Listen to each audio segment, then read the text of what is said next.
오늘은 성령 강림 주일입니다. 성령께서 우리에게 오셨다. 그 의미는 이 땅에 전혀 존재하지 않았던 새로운 공동체의 출현, 교회라는 공동체의 탄생, 그것과 관련되어 있습니다. 예수 그리스도를 주로 고백하는 공동체, 예수 그리스도의 뒤를 따라가기로 결단한 공동체, 자기의 소유를 자기 것이라 생각하지 않고 필요한 사람들, 어려운 사람들을 위하여 나누는 공동체, 이방인인 사람들도 이 공동체 안으로 환대하는 공동체, 이전에 없었던 새로운 교회라는 성령의 공동체의 출발, 이것이 바로 성령 강림절이 갖는 의미입니다. 그런데 우리는 성령님을 잘 이해하지 못합니다. 왜냐하면 눈에 보이지 않기 때문입니다.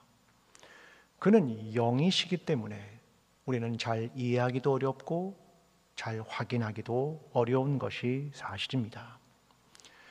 그런데 우리의 삶을 가만히 보면 눈에 보이지 않지만 존재하는 것들이 얼마나 많은지 모릅니다. 저희 아들은 가끔 이석증에 걸립니다. 여러분도 연세가 많으신 분들은 종종 이석증에 걸리는 경우들이 있으시죠. 아들은 이렇게 말합니다. 이석증에 걸리면 어지럽답니다. 그리고 때로는 구토도 일어나고 때로는 지구가 돌아가는 것 같다. 이런 표현도 합니다. 여러분, 사람의 귀에 이석이라는 것이 있답니다. 몇 개쯤 있다고 생각하십니까? 전 한 두세 개쯤 있는 줄 알았습니다. 그런데 수천 개가 있답니다. 아니, 그런데 여러분, 이석을 보신 적이 있습니까? 여러분 귀에 있습니다. 제 귀에도 있고요. 그런데 한 번도 보지 못했습니다. 이석이 빠져나가면 지구가 돌아가고 바닥이 움직이고 어지러우면 우리 안에 몸의 균형과 평형을 유지하는 이석이 있다는 것을 한 번도 보지 못했지만 확인할 수 있는 겁니다. 그것은 존재하지 않는 게 아니라 눈에 보이지 않지만 존재한다. 이걸 알게 되는 거죠. 이런 것들도 있습니다. 아무리 설명하고 사실이라고 말해도 사람들이 믿지 않는 경우들도 있습니다. 자기의 이해와 자기의 신념에 따라 아무리 설명하고 아무리 사실을 이야기해도 믿지 않습니다. 예를 들어 보겠습니다. 여러분, 지구가 어떻게 생겼습니까? 질문이 어렵습니까? 지구는 구처럼 생겼습니다. 이건 사실이죠. 수평선 너머의 배가 멀리 가면 배가 안 보입니다. 지구가 둥글기 때문에.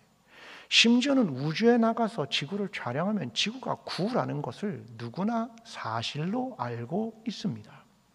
그런데 어떤 사람들은 지구가 평평하다, flat earth라고 하는 지구는 평평하다는 것을 믿습니다. 몇 년 전에 미국에 있는 사람들 8,000명에게 조사를 했습니다. 사람들의 6분의 1은 지구는 평평하다는 걸 믿고 있었습니다. 아니, 지구가 둥근 것은 누구나 아는 사실인데 6분의 1이나 되는 미국인들은 지구가 평평하다고 믿고 있었습니다. 과거도 아니고 21세기의 말입니다.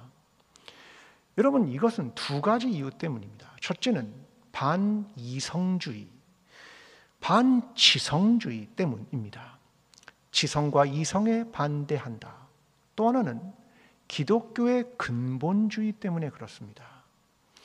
마치 기독교 근본주의자들은 하나님의 창조를 6일 동안 했다라는 것을 어떻게 이해하냐면 하루는 24시간인데 그 6일 동안 하나님이 창조했다고 믿고 있는 겁니다. 하늘의 해와 달은 넷째 날 만들어졌습니다. 그 전까지는 얼마나 하루가 긴지 모릅니다. 그러나 기독교 근본주의자들 그들은 문자적으로 성경을 해석하면서 지구는 평평하다 이렇게 믿는 겁니다. 우리가 살아가는 세상은 눈에 보이지 않으면 믿지 않는 세상, 이성적이고 과학적으로 설명해도 그걸 믿지 않는 세상을 살아갑니다. 이런 시대에 성령이 누구신가? 영이 과연 무엇인가? 이걸 설명하는 것이란 너무 어렵습니다. 그리고 이걸 아무리 설명해도 사람들은 믿지 않습니다. 여러분, 영이 무엇입니까? 성령님은 누구십니까? 성경은 요한복음 3장 8절에 이렇게 말씀하십니다. 바람이 임의로 불매 내가 그 소리는 들어도 어디서 와서 어디로 가는지 알지 못하나니 성령으로 난 사람도 다 그러하니라. 성령은 바람처럼 어디서부터 와서 어디로 가는지 모른다. 이게 주님의 말씀입니다. 어떤 이론화도 어떤 체계화도 할 수 없다. 그냥 바람 같다. 그렇게 이야기를 합니다. 그런데 그 성령이 우리 가운데 오셨고 그 성령은 우리 안에 내주하십니다. 여러분, 우리 안에 성령이 계십니다. 그런데 우리는 그 성령님을 의식하고 살지도 못하고 그 성령님을 인지하지도 못하고 내 안에 계셔서 역사하시는 성령님을 느끼지 못하고 그냥 마음대로 살아가는 것은 아닙니까? 과연 성령님은 누구실까? 디모데후서 1장 14절이 이렇게 말하죠. 우리 안에 거하시는 성령으로 말미암아 내게 부탁한 아름다운 것을 지키라. 저와 여러분 안에 성령님이 계신 걸 믿으십니까? 아멘. 그런데 우리는 왜 설명도 어렵고 인지하지도 못하고 살아갈까? 그 설명이 너무나 어렵고 눈에 보이지 않기 때문입니다. 오늘 그 성령의 오심에 대한 이야기를 나누겠습니다. 오늘 본문은 요한복음 20장입니다. 부활의 날, 그 새벽 미명에 막달라 마리아와 여러 여인들이 주님에게 시체의 향품을 바르기 위해 무덤으로 갔습니다. 근데 거기서 빈 무덤만 확인했고 막달라 마리아는 두 천사와 부활하신 예수 그리스도를 만났습니다. 그는 제자들에게 찾아가 주님이 부활하셨다는 소식을 알렸고 제자들은 빈 무덤에 뛰어갔지만 역시 빈 무덤만 확인할 뿐 부활의 주님을 만나지 못했습니다. 그날 저녁 갑자기 모든 문이 닫혀 있는데 부활하신 주님이 제자들 사이에 나타나셨습니다. 그리고 말씀하십니다. 너희에게 평강이 있을지어다. 그러면서 자신의 손과 옆구리를 보이시며 십자가에 달린 예수임을, 부활한 예수임을 확인시켜 주셨습니다. 그동안 두려움에 떠났던 그 제자들은 기뻐했지요. 그런데 주님은 제자들을 그때 파송하십니다. 아버지께서 나를 보내신 것 같이 나도 너희를 보내노라. 그리고 숨을 내쉬며 말씀하십니다. 성령을 받으라. 이것이 오늘 본문 전체의 이야기입니다. 먼저 우리는 그 공간과 제자들을 살펴봐야 됩니다. 제자들 마음 안에 있었던 마음이 뭐냐면 두려움입니다. 그래서 그 공간의 모든 문들을 걸어 잠근 겁니다. 오늘 보면 19절이 이렇게 말하죠. 이날 곧 안식 후 첫날 저녁 때에 제자들이 유대인들을 두려워하여 모인 곳의 문들을 닫았더니 부활의 주님이 그들에게 찾아왔습니다. 그런데 그들의 마음속에 두려움이 있는 겁니다. 그들은 깊은 고뇌와 두려움으로 가득 찼습니다. 누가 주님을 훔쳐갔을까? 악한 사람들이 훔쳐갔을까? 선한 사람들이 훔쳐갔을까? 누구는 제자들이 훔쳐갔다고 해서 우리를 찾아오면 어떻게 하지? 풀리지 않는 궁금증과 시체의 도난 사건에 대하여 마치 자기들이 책임져야 될 것처럼 두려움이 점점 커졌습니다. 그래서 모든 문들을 잠근 겁니다. 저는 이때 제자들에게 세 가지의 마음이 있다고 생각합니다. 그 마음의 첫 번째는 죄책감입니다. 겟세마네 동산에서 주님은 십자가를 지실 것을 알고 땀방울이 핏방울이 되도록 기도하셨습니다.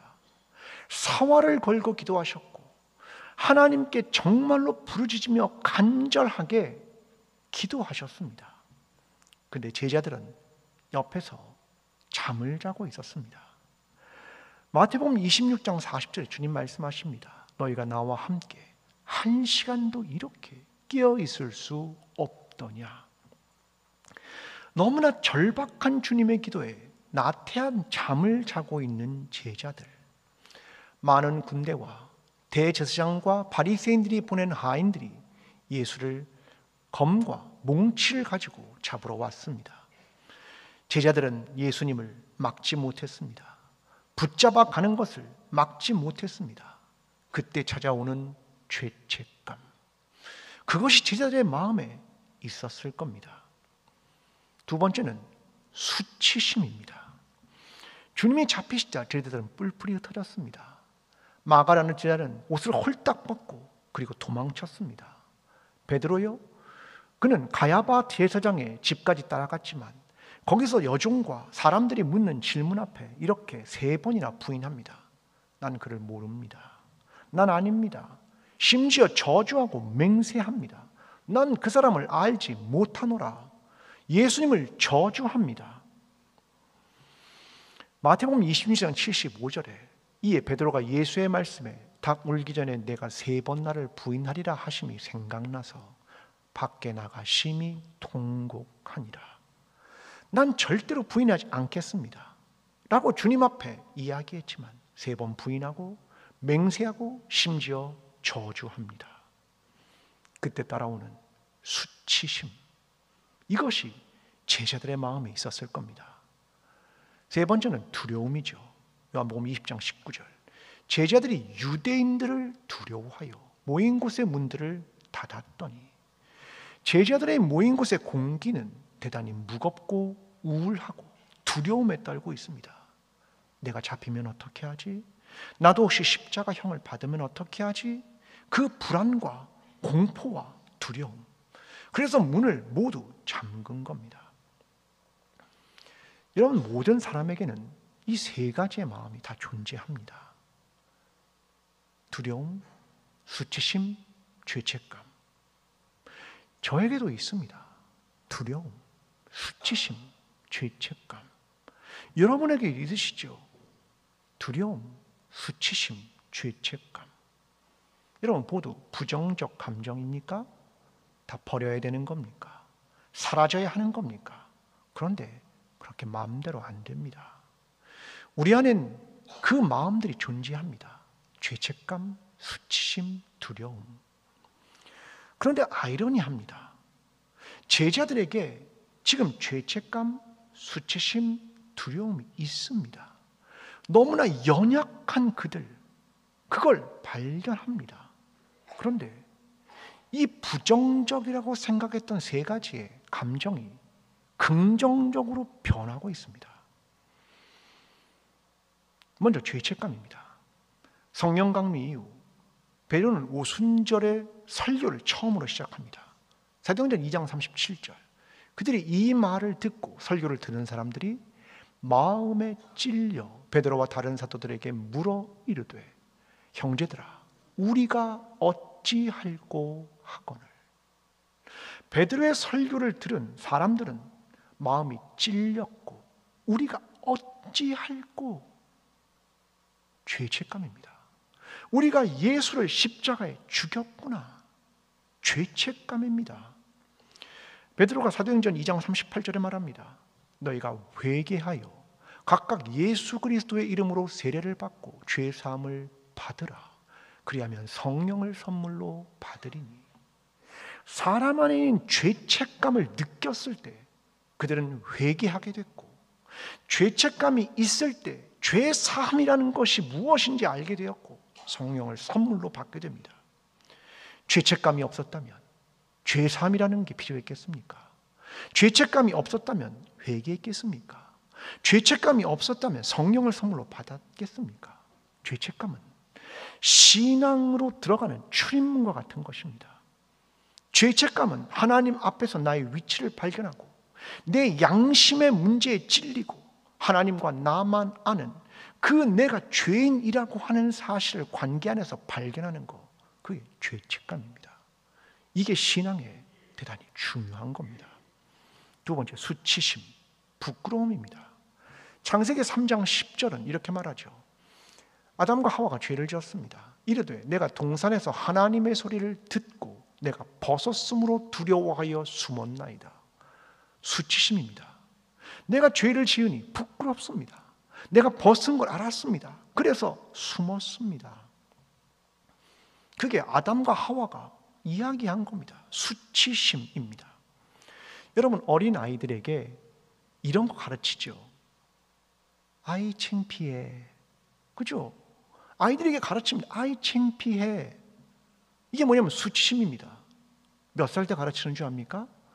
에릭 에릭슨이라는 학자는 2살에서 3살 아이들에게 가르치는 겁니다.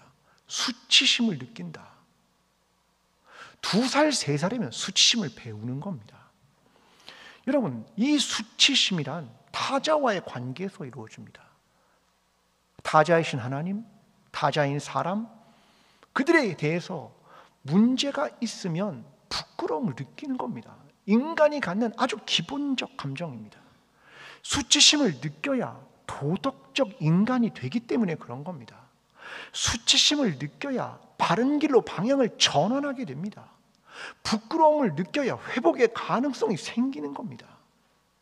이게 수치심입니다. 누구에게나 있는. 세 번째로 두려움입니다. 본문 19절. 제자들이 유대인을 두려워하여 모인 곳들의 문을 닫았습니다. 유대인들을 두려워했죠. 눈에 보이는 사람을 두려워합니다. 그런데 두려움이란 대상을 바꿔야 되는 겁니다. 사람이 아니라, 눈에 보이는 사람이 아니라 하나님을 두려워해야 되는 겁니다. 대상의 전환이 필요하다. 모세의 장인 이드로가 리더를 세울 때 했던 말이 있습니다. 출애굽기 18장 21절. 너는 또 온 백성 가운데서 능력 있는 사람들, 어떤 사람이 능력 있냐면 곧 하나님을 두려워하며 진실하며 불의한 이익을 미워하는 자들을 살펴서 백성 위에 세워 천부장과 백부장과 50부장과 10부장을 삼아. 어떤 사람이 하나님 앞에서 능력 있는 사람이냐? 하나님을 두려워하고 진실하고 자기의 이익을 멀리하는 사람, 그가 능력 있는 사람이다. 하나님을 두려워하고 하나님을 경외하는 사람, 그 사람을 리더로 세워라, 그런 말입니다. 그리스도인들은 하나님의 말씀과 양심 앞에서 죄책감을 가져야 하는 사람들입니다. 하나님과 타자 관계에서 부끄러움과 수치심을 가져야 하는 겁니다. 사람이 아니라 하나님을 두려워하고 경외하는 걸 잃어버리면 안 됩니다. 여러분, 이것이 대단히 연약한 마음 같고, 이것이 어쩌면 떨쳐버리고 싶은 마음 같지만, 이 연약함과 이 기본적인 마음이 없으면 회개할 수도 없고 변화될 가능성도 없고 돌아올 가능성도 없습니다. 어쩌면 마음이 가난한 자는 복이 있나니, 저는 이 말씀이 오히려 여기에 해당된다고 생각합니다. 여러분, 우리 안에 죄책감이 있는 것, 수치심이 있는 것, 그리고 두려움이 있는 것, 너무나 당연한 겁니다. 근데 이 연약함들이 있어야 우리는 비로소 부활의 주님을 만날 수 있고, 우리가 회개할 수 있고, 우리가 변화될 수 있고, 우리가 돌아설 수 있는 겁니다. 이걸 사라지게 하지 마십시오. 내 연약함을 그대로 받아들이십시오. 그리고 이걸 가지고 하나님 앞에 나오십시오. 그때 우리는 부활의 주님을 만나게 될 것입니다. 오늘 이러한 것들을 감당하며 새롭게 회복되는 저와 여러분 광주지일교회 공동체가 되기를 간절히 기도합니다. 두 번째로, 성령을 받은 사람들은 특징이 있습니다. 그들은 어떤 변화를 했느냐라는 겁니다. 본문 21절입니다. 예수께서 또 이르시되 너희에게 평강이 있을지어다. 예수께서 나를 보내신 것 같이 나도 너희를 보내노라. 이 말씀을 하시고 그들을 향하여 숨을 내쉬며 이르시되 성령을 받으라. 부활의 주님은 제자들을 향해 숨을 내쉽니다. 그리고 성령을 받으라 이렇게 말합니다. 여러분, 질문 하나 하겠습니다. 성령님 우리 가운데 오셨습니까? 맞습니까? 그러면 요한복음 20장에서 숨을 내쉬며 가라사대 성령을 받으라 할 때 오신 겁니까? 아니면 사도행전 2장에서 성령이 오신 겁니까? 요한복음 20장에서 성령이 오신 겁니까? 아니면 사도행전 2장에서 오신 겁니까? 성경을 수십 번 읽으셨는데 그동안 궁금하셨죠? 궁금하셔야 합니다. 언제 오신 건가? 여러분, 두 개는 다릅니다. 요한복음 20장은 대상이 누구냐면 제자들입니다. 제자들에게 뭘 말씀하시냐면 파송에 대한 이야기를 하십니다. 아버지께서 나를 보내신 것 같이 나도 너희를 보낸다. 파송입니다. 그리고 숨을 내쉬며 가라사대 말씀하십니다. 성령을 받으라. 파송이죠. 사도행전은 좀 다릅니다. 함께 모여서 기도하는 120명의 사람들에게 성령이 오셨습니다. 그리고 나서 베드로가 2장 17절에서 설교를 처음 시작합니다. 요엘서를 가지고 설교합니다. 하나님이 말씀하시기를 말세 내가 내 영을 누구에게 부어준다고요? 모든 육체에 부어주리니 너희의 자녀들은 예언할 것이요 너희의 젊은이들은 환상을 보고 너희의 늙은이는 꿈을 꾸리라. 성령이 누구에게 왔습니까? 모든 육체에. 요한복음 20장은 제자들에게 파송하며 하셨던 것이고 사도행전 2장은 모든 육체에 부으시고 오신 겁니다. 구약에는 특별한 사람들, 예언자나 왕에게 특별한 직위와 직책, 특별한 선택, 특별한 능력, 임재로 오셨습니다. 그러나 사도행전 2장은 모든 사람에게 성령이 오셨습니다. 그걸 말해주는 겁니다. 칼 마르트라는 신학자는 기독교 신앙에서 동등한 중요성을 가진 세 가지 결정적 기적이 있다 이렇게 말합니다. 첫째, 성부 하나님의 중대한 기적은 무로부터의 창조이다. 엑스 니힐로라고 말하는 겁니다. 무로부터 창조한 놀라운 기적이 있다. 성자 예수 그리스도의 놀라운 기적은 동정녀로부터 탄생했다는 거다. 성령의 놀라운 기적은 성령을 통해 그리스도인의 탄생이라고 하는 놀라운 기적이 생긴 것이다. 이렇게 말합니다. 여러분, 성령을 통해서 그리스도인이 탄생하고 이전과는 전혀 새로운 공동체인 교회의 탄생이다. 마치 사람을 창조하실 때 창세기 2장에 보면 여호와 하나님이 땅의 흙으로 사람을 지으시고 생기를 그 코에 불어넣으시니 사람이 생명이 되니라. 코에 생기를 불어넣으시니 창조한 것처럼 제자들에게 내가 너희를 보낸다 말씀하시며 숨을 내쉬며 성령을 받으라. 이것은 첫 번째 사람을 창조하신 것과 지금 성령을 보내시는 것은 새 창조에 대한 이야기를 하고 있다는 겁니다. 이게 그리스도인의 탄생, 그리스도의 공동체의 탄생, 이것을 의미하는 말이다라는 겁니다. 여러분, 성령을 받은 사람들은 어떤 특징과 변화가 있다고 생각하십니까? 성령을 받은 증거는 뭡니까? 어떻게 보이지 않는 성령이 오신 걸 나는 확인할 수 있는 거죠?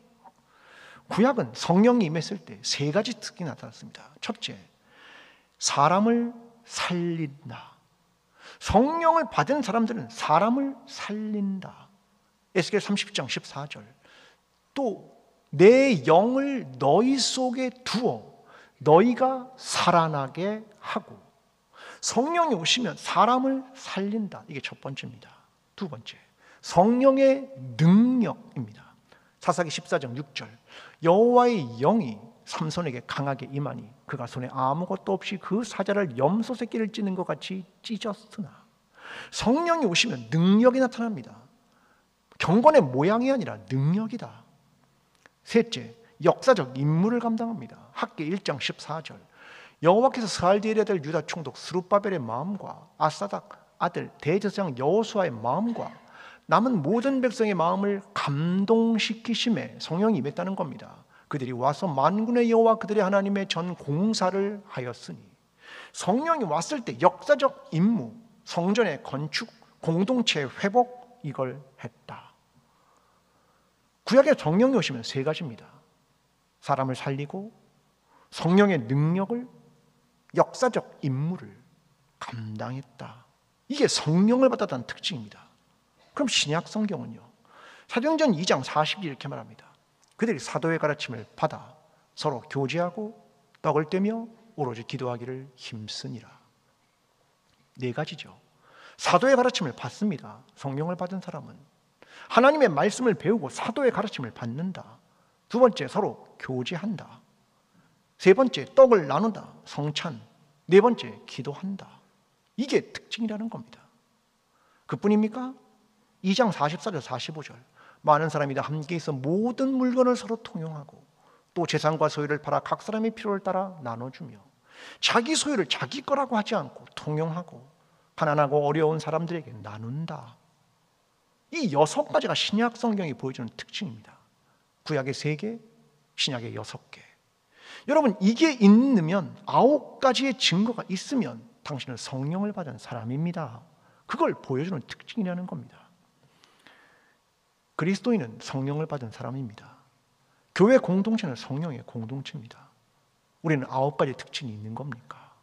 사람을 살리고 있습니까? 경건의 모양이 아니라 능력이 있습니까? 그리스도의 공동체를 세우고 하나님께서 맡기신 이 일을 감당합니까? 사도의 가르침을 받습니까? 교제합니까? 성찬합니까? 기도에 힘씁니까? 내 소유를 자기 거라고 주장하지 않고 어려운 사람들을 위해 기꺼이 나누십니까? 그게 성령을 받은 사람의 특징입니다.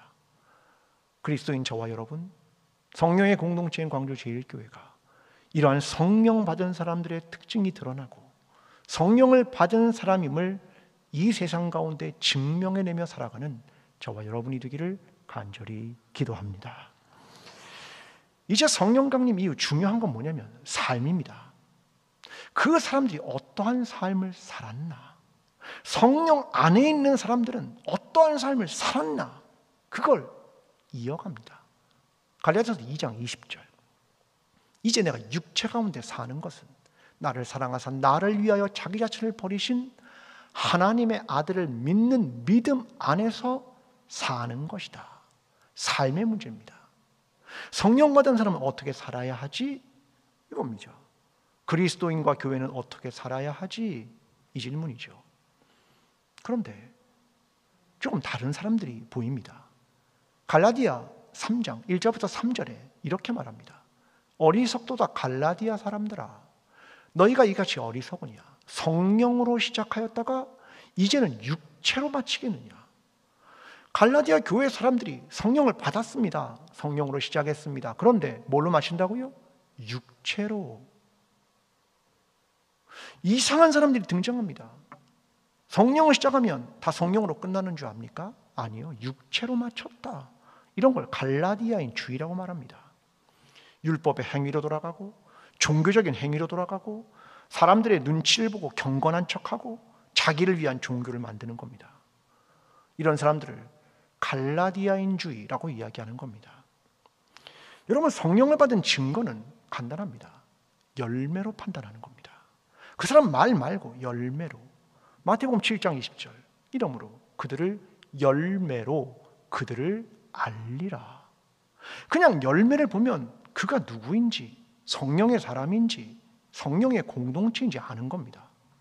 갈라디아 5장 22절 23절 이렇게 말하죠. 오직 성령의 열매는 사랑과 희락과 화평과 오래 참음과 자비와 양성과 충성과 온유와 절제니 이 같은 것을 금지할 법이 없느니라. 여러분, 열매를 보면 아는 겁니다. 예수 그리스도께서 제자들에게 나타나셔서 숨을 내쉬며 성령을 받으라 그렇게 말씀하셨습니다. 그리고요, 그 다음 뭐라 말씀하셨습니까? 그 다음은요, 아무 말도 안 하셨습니다. 너희 몇 번 예배드려, 하루에 몇 시간 기도해, 성경 몇 장 읽어, 전도 몇 명 해, 헌금 얼마 해, 이런 거 한마디도 안 하십니다. 왠 줄 아십니까? 성령을 받은 사람은 그냥 자연스럽게 열매를 맺는 겁니다. 예수 그리스도를 따라 사는 사람은 그냥 열매를 맺는 삶을 맺게 되어 있는 겁니다. 구체적으로 얘기 안 해도 예수 그리스도의 뒤를 따르는 거죠. 초대교회에 구제하는 집사님들을 세웠습니다. 그들은 구제를 하는 역할을 감당했죠. 7집사를 세웠죠. 오늘로 말하면 장로님, 안수 집사님, 권사님 이런 분입니다. 그중에 빌립이라는 집사가 있었죠. 근데 그의 행동이 이상합니다. 구제를 해야 하는데 그가 사마리아에 가서 복음을 전하고 에디오피아 내시에게 가서 복음을 전합니다. 규정 위반이죠. 맞습니까? 구제하는 일을 해야 되는데 규정 위반이 한 겁니까? 아니요. 사도행전 8장 39절 이렇게 말합니다. 주의 영이 빌립을 이끌어 간지라. 우리는 뭔가 가두려 합니다. 자기를 그 역할에 가둡니다. 아니요. 성령의 이끌림을 받으면 성령의 열매를 맺게 되고 진짜 성령의 일을 하게 되고 진짜 하나님의 일을 하게 되는 겁니다. 여러분, 진짜 하나님의 일이 있고 가짜 하나님의 일이 있습니다. 데니스 뇌르마르크와 아네르스 포그 에센이라는 사람이 쓴 가짜 노동이라는 책이 있습니다. 보니까 그 다음엔 진짜 노동 이런 책도 썼습니다. 진짜 노동이 있고 가짜 노동이 있다는 겁니다. 우리가 성령 안에 있으면 진짜 노동도 하고 가짜 노동도 한다 생각을 해보자는 겁니다. 나는 성령이 우리 안에 계시면 나는 진짜 일을 하고 있느냐 아니면 가짜 일을 하고 있느냐를 생각해 보자는 거죠. 이 책은 이런 얘기입니다. 기술이 발달하면 사람들은 노동시간이 줄어듭니다. 당연하겠죠. 세탁기를 개발하면 빨래하는 이 시간이 줄어드는 겁니다. 당연한 겁니다. 그런데 영국 해군이 2차 세계대전을 마치고 나서 그들이 전쟁을 하다가 전쟁이 끝났으니까 일이 3분의 1로 줄었답니다. 근데 가만히 보니까 해군이 자꾸 늘어나고 중간 간부들이 늘어나고 숫자는 더 늘어나더라는 겁니다. 일은 3분의 1로 줄었는데 사람이 자꾸 늘어나는 겁니다. 그래서 시도를 해봤습니다. 어떤 하나의 일을 주고 나서 한 달 동안 하십시오. 그랬더니 한 달 동안 하더랍니다. 이번에는 15일 동안 해보십시오. 그러니까 15일 동안 하더랍니다. 한 주 만에 하십시오. 한 주 만에 하더랍니다. 그럼 무슨 차이가 있는 겁니까? 그 안에는 가짜 노동이 존재한다 그 말입니다. 일주일 안에 할 수 있는 일을 한 달 동안 하는 겁니다. 왜요? 가짜 노동이 많아지는 겁니다. 이게 가짜 노동이다. 사람들은 바쁜 척합니다. 서로 인사가 이거죠. 많이 바쁘시죠? 왜인 줄 아십니까? 내가 바빠야 쓸모 있는 존재다 라고 생각하기 위함입니다. 내가 바쁜 척하고 내가 일하는 걸 보여줘야 내가 하는 일이 의미가 없더라도 의미 있다고 해야 내가 쓸모 있는 사람이 되기 때문입니다. 이 책은 가짜 노동에 대해서 이렇게 말합니다. 조직이 요구하는 업무, 노동과 비슷하게 생겼지만 노동은 아닌 업무, 바쁜 척하는 헛짓거리 노동, 노동은 아닌데 노동과 유사한 활동, 무의미한 업무, 다 노동이다. 가짜 노동이다. 여러분도 직장을 다니시는 분은 다 아시죠? 회사에서 쓸데없는 문서화하죠. 쓸데없는 자료를 만들고 글자 크기, 글자 폰트 바꿔, 화살표 모양 바꿔, 정말 쓸데없는 일들을 너무 많이 합니다. 이런 걸 가짜 노동 이렇게 말하는 겁니다. 근데 내가 일을 많이 하는 것하고 바쁘게 자꾸 보이는 건 내가 쓸모 있는 존재예요 라고 안 잘리기 위해서 가짜 노동을 자꾸 하는 겁니다. 이 책에서 말하는 가짜 노동의 대표는 뭐냐면 회의입니다. 회의. 우리는 회의를 많이 하고 회의를 길게 하면 이런 생각을 한다는 겁니다. 야, 회의란 말이야 합리적 행동이야. 회의는 말이야 의견을 조율하는 명목이야. 회의를 하면 민주적 과정을 가는 거야 라고 스스로 생각하는 겁니다. 그래서 사람들은 회의법도 중요하고 회의 절차도 중요하다는 겁니다. 근데 여러분, 회의를 그렇게 몇 시간씩 하고 그렇게 많이 하면 정말 합리적 결정을 내릴 수 있습니까? 의견이 조율되든가요? 그게 민주적 절차가 되든가요? 그렇지 않습니다. 회의를 자꾸 오래 하는 건 뭐냐면 내가 쓸모없는 존재가 아니라 난 쓸모 있는 존재야 라고 말하고 싶은 겁니다. 일하지 않는 사람이 되면 내가 불안합니다. 왜? 쓸모없는 존재가 되니까. 내 지위를 박탈당할까 봐. 회사는 15분 회의가 제일 좋답니다. 스탠딩 회의도 하고요. 회의를 많이 안 합니다. 그런 회사일수록 생산성이 높다. 그런 말입니다. 교회는 어떻습니까? 교회 회의가 많죠. 당회, 각 자치회, 각 부서 회의들이 어마어마합니다. 여러분, 회의가 없으면 불안하십니까? 회의가 없으면 합리적인 과정을 못 갈 거라고 생각하십니까? 회의가 없으면 의견 조율이 안 될 거라고 생각하십니까? 회의가 없으면 민주적 과정이 없는 것처럼 느껴지십니까? 아니요.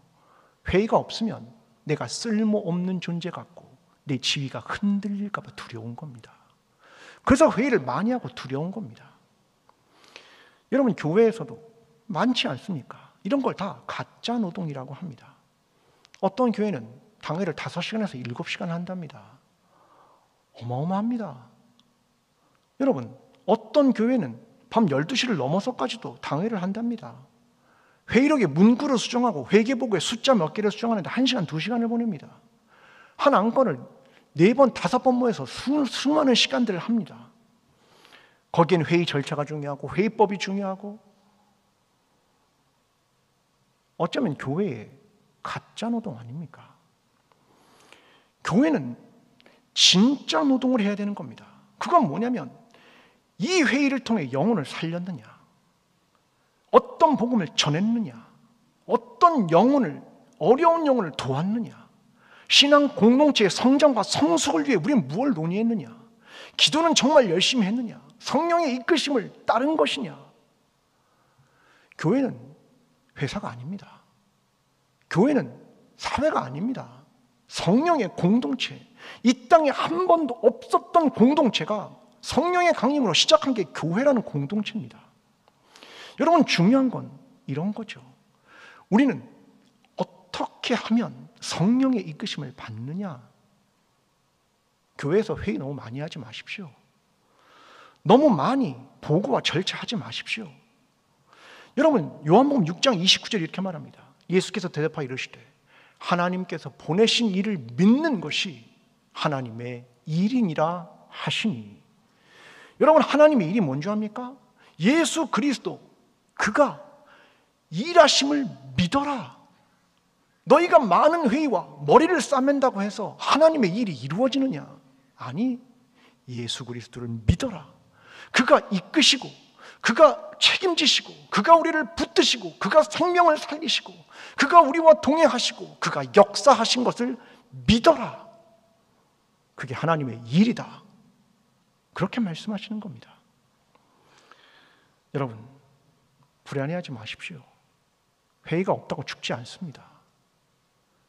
여러분, 중요한 건 우리가 예수 그리스도를 따라가고 그가 일하심을 믿고 기도하고 성령 안에 거하야 하는 것입니다. 제가 안식월 기간 동안 우리에게 공동체들이 자발적으로 한 일들이 얼마나 많은지 모릅니다.